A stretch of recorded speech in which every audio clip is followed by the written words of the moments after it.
Everyone has a story. Everyone has been through something that has changed them. So, never judge a person by the chapter you walked in on.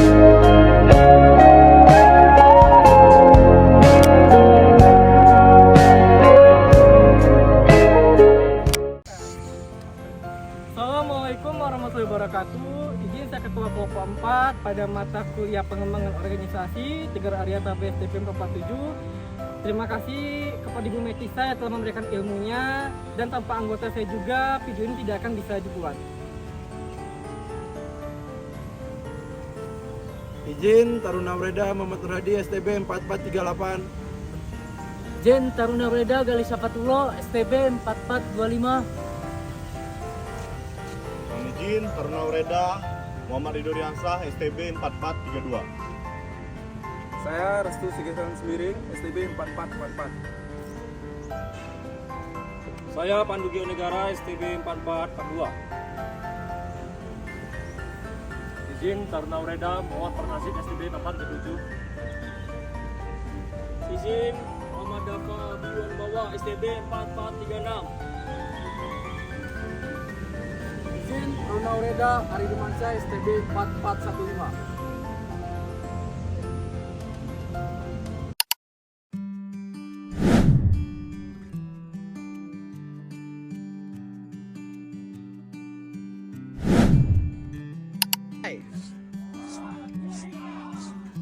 Gali, Iya, kamu lagi ngapain di sini Gali? aduh, kamu tahu nggak? Aku tuh terlambat apel. Ini nih gara-gara waktu KKN kemarin, aku tuh jarang ikut apel di UPT kan. Nah, jadi sampai ke bawah di sini di Poltek. Berarti sekarang kamu lagi dihukum ya? Iya, aku dihukum ini mengamati lebah-lebah yang ada di sini nih untuk madu-madu, pembuatan madu juga kan. Jangan terlambat makanya Li. Ridho, Jadi kamu ngapain sini Dok? ini lagi dihukum juga sama kayak Gali. Kamu melakukan pelanggaran juga? Iya, karena kayak ikut apel sama biasa pas penelitian kemarin nggak pernah Udah, apel. udah kita ngobrol sini. Jadi kalian berdua itu di UPT pas kemarin penelitian jarang ikut apel. Apa emang nggak ada apel di UPT kalian? Apel ada sebenarnya di UPT saya, terutama saya di UPT saya itu ada apel, tapi emang tidur saya yang kemalaman, jadi itu yang membuat saya jadi telat apel. Sebenarnya sama sih kayak di kemarin aku penelitian di UPT yang aku lakukan penelitian juga, pegawainya banyak yang telat pas apel. Jadi itu kan kasihan, mengganggu, apalagi petugas jaganya. Urusan bloknya jadi terlambat. Kalau kamu gimana Dok? Kalau kalian masih enak ada apelnya di UPT. Kalau UPT aku tempat penelitian itu benar-benar nggak ada apel. Nggak ada beneran sih ya. Aduh, Bingung makanya. Jadi ya udah kebiasaan, jadi kita ikut ke bawah lah kita dengan suasana yang keenakan di sana kan, udah terlalu enjoy. Ketika kita balik lagi ke kampus jadi ujungnya kayak gini lah. Malah nggak ikut apel karena udah nganggapnya sama aja sama kayak di UPT. berarti bisa seenaknya di sana ya. Iya enak.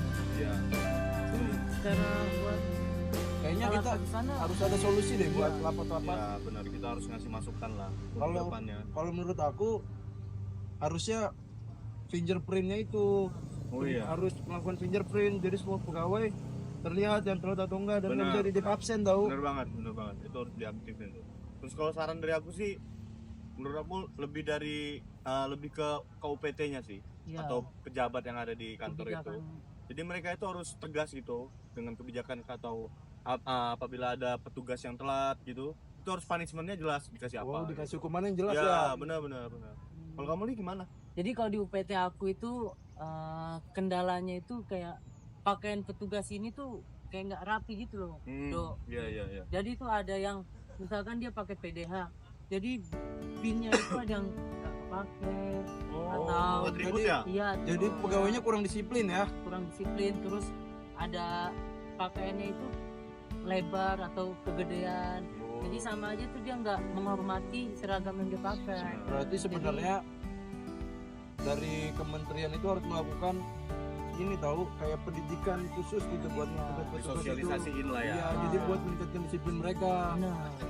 Nah, terus upaya dari Kalapas aku tuh, jadi dia bikin salah satu role model lah di angkatan 2017.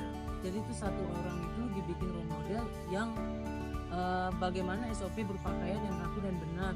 Oh, jadi sebagai contoh ya, Pedoman, sebagai iya, contoh ya. Contoh.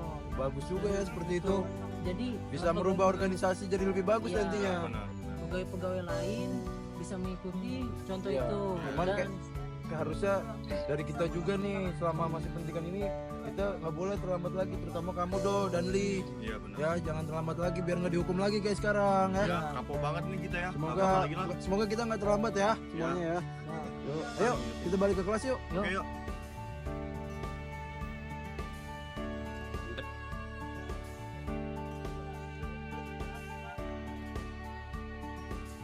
Nah, kebetulan nih ada taruh dari pegawai nih. Ukuran apa kalian? Jadi gini, sini dulu coba. Oke. Jadi tadi kami ngobrolin tentang masalah yang ada di lapas nih di UPT kami pernah kami datang ini. ini kan salah Waktu satu kapan? pegawai nih. Waktu KKN. Ya, Ya. waktu kami KKN. Kan ini bukan kan kalau kita kenal lapas tuh cuma dari KKN, PPL. Kalau ini kan salah satu restu nih petugas juga. Jadi otomatis pengalamannya udah ada. Ada nggak sih masalah di lapasnya tuh yang berawal dari kelakuan pegawainya gitu? Sebenarnya ada, memang ada sih. Setiap lapas itu pasti ada masalahnya kalau di SDN itu. Contohnya kayak aku nih di P2U. Masalahnya itu pasti tentang latihan dasar tentang P2U di kelas seperti itu. Jadi P2U yang sekarang itu memang asal pilih-pilih aja dari pimpinan. Jadi nggak ada, mereka itu nggak tahu dasar hukumnya apa, tupoksinya seperti apa. Jadi ikut aja, kata mereka udah ngikut senior aja Itu gitu. kalau di PDU kayak gitu. Iya, P2U. Kalau di UPT kalian gimana? Kalau dari saya dulu mungkin ya. Kalau dari saya sendiri masalahnya itu sama karena kekurangan karena tidak ada diklat atau gimana ya. Saya masalah dalam hal pembinaan ya. Oh, pembinaan. Jadi pembinaan itu masuknya ke pembinaan kemandirian yang sih lebih tepatnya. Karena yang saya lihat di UPT yang pernah saya kunjungi itu pas saya waktu KKN itu, jadi petugasnya tersebut tidak mempunyai keahlian atau kecakapan dalam membina narapidana tersebut. Jadi narapidana tersebut itu kayak malas-malasan gitu dan mereka tuh hanya mengerjain yang mereka tahu saja gitu, bukan dari petugas langsung gitu. Jadi petugas tersebut tidak mempunyai keahlian lah, karena bingung juga mau ngajarin apa. Iya. Karena kekurangan diklat tersebut, karena mungkin hampir sama kali ya. Iya. Masalahnya karena diklat tersebut. Tapi sebenarnya kalau setiap lapas tuh pasti ada aja masalah. Kebetulan nih di lapas saya nih, ada itu lapas tuh kebetulan lapasnya lapas tua, lapas peninggalan Belanda. Di lapas Bangunan. Hmm. Ya, Daerah mana? itu lapasnya lapas kelas 12 Sukabumi. Oh, Dan Sukabumi. pegawainya tuh anggota jagaan itu kebanyakan senior juga. Jadi budaya di lapas itu dulu tuh kalau misalkan anggota jaga dia tuh nggak mau di rolling, nggak mau di upload.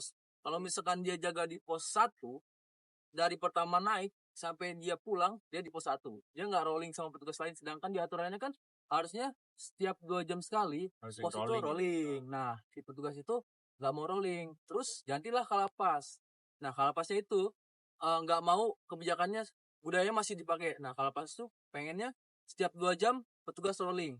Kemudian ada perubahan lah dari mereka tuh, namun masih ada pegawai senior yang anggap lah ngapain sih rolling upload, ngapain sih karena budaya Itu lama. sama ya, aja gitu ya? budayanya tuh mereka kayak gitu, dia nggak mau di rolling, yang penting lapasnya aman, tugasnya absen masuk, dia pulang waktunya masuk, dia masuk dia waktunya pulang dia pulang. Jadi nggak ada rolling sama sekali gitu budayanya kalau di lapas saya yang pernah datang dulu. Iya, oke. Sama halnya itu kayak tentang P2U ya, pengawalan pintu utama itu.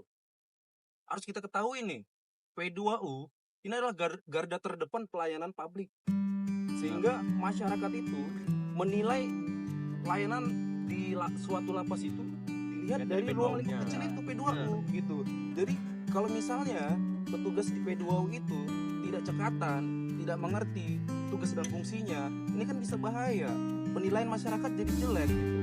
Sedangkan P2U, petugas P2U ini dituntut sebagai garda terdepan menjaga image lapas tentang pelayanan publik itu tadi, penggeledahan, kemudian 5S-nya kan, senyum, sapa, salam, sopan santun seperti itu. Ini yang harusnya dipertimbangkan oleh lapas-lapas, karena ya seperti kita ketahui sekarang itu pemilihannya cuma sekedar kau DP dulu ya, nah ini SK-nya udah gitu. Jadi nggak ada pembekalan seperti diklat yang seharusnya memang harus dibekali oleh petugas ini. Nah, mungkin ya kita sama-sama sekarang tinggal 4 nih, bentar lagi kita mau lulus ya, mungkin semoga aja sharing-sharing kita ini bisa bermanfaat supaya nanti ke depannya hal-hal tersebut nggak kita lakuin. Nah setuju banget tuh.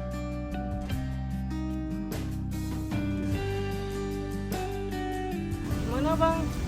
Pengujian kemarin aman? Aman Gar, nggak ada kendala. Kalau di UPT saya bang, saya agak sedikit ada masalah bang. Kayak sedikit apa ya? Kayak ada yang pengen segar ungkapin gitu kepada KUPT. Kan kita tahu sendiri bang, pembinaan itu kan udah ada undang-undangnya 22 tahun 2022 kan. Nah, memang di pembinaan kita itu berjalan lancar gitu, kayak pembinaan kepribadian sama kemandirian.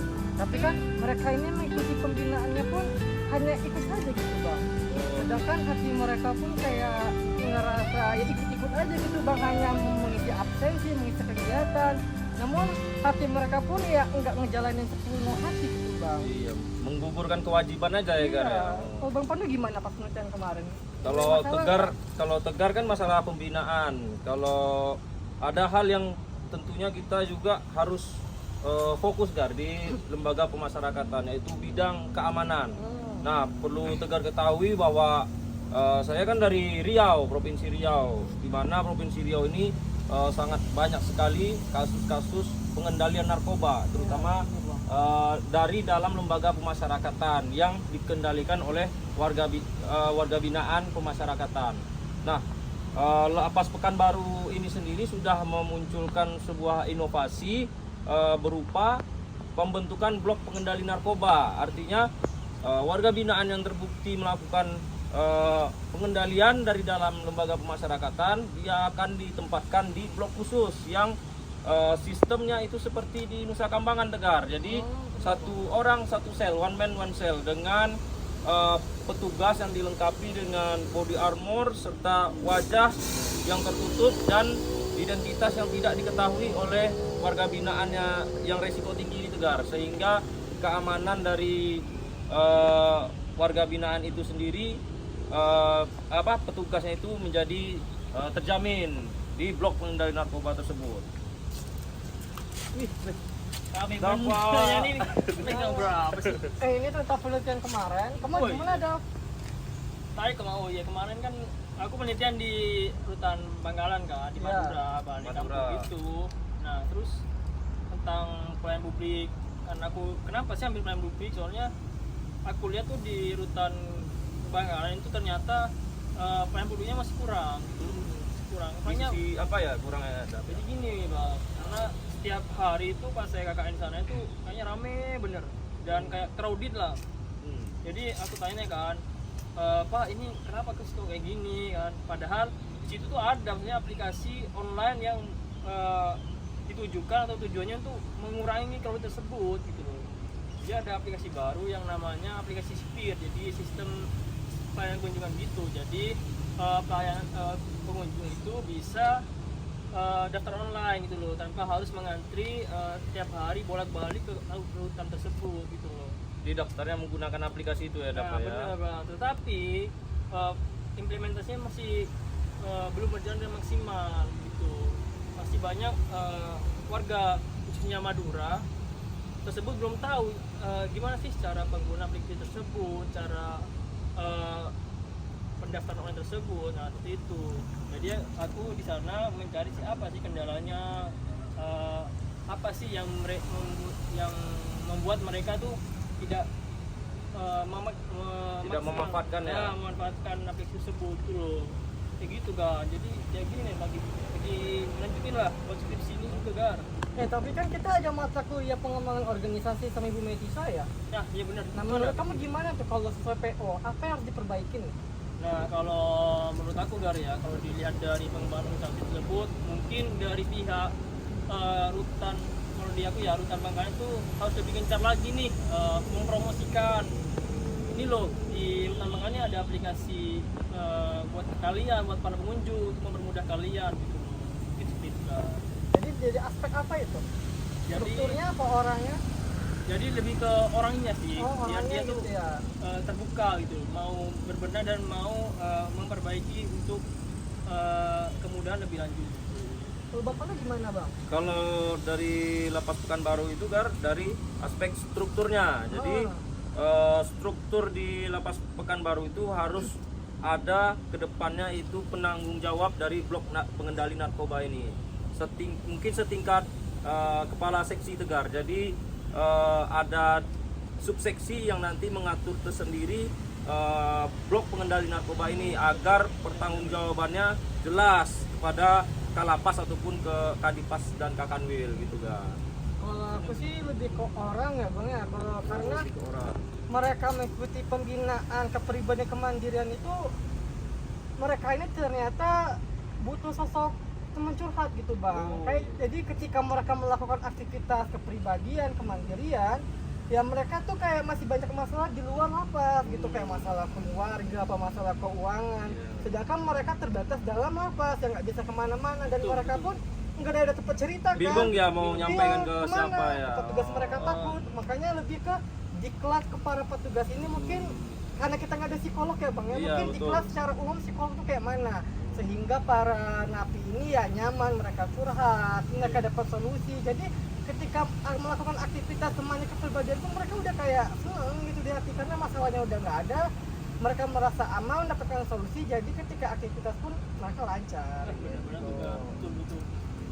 Kita udah mau apel nih, ke kelas lagi yuk. Udah, ayo. Yuk. Terima kasih atas telah menyaksikan video kami dengan judul Karena The Magic Hour atau senja dengan warna-warna. Kenapa kami mengambil judul tersebut? Karena dalam lapas itu banyak sekali macam ragam suku, budaya, dan masalah. Namun itu bukan suatu bahaya, tapi adalah suatu tantangan bagi petugas pemasyarakatan. Kita tidak boleh pergi, kita harus menyelesaikannya. Sama seperti Magic Hour. Mereka indah, mereka bakal pergi. Sama seperti narapidana, mereka tidak selamanya di dalam lapas. Makanya oleh karena itu sebagai petugas kita harus memberikan pelayanan terbaik untuk bagi narapidana. Mungkin sekian dari kelompok 4 sebagai ketua kelompok Tegar Arya Taba. Izin pamit. Wassalamualaikum warahmatullahi wabarakatuh.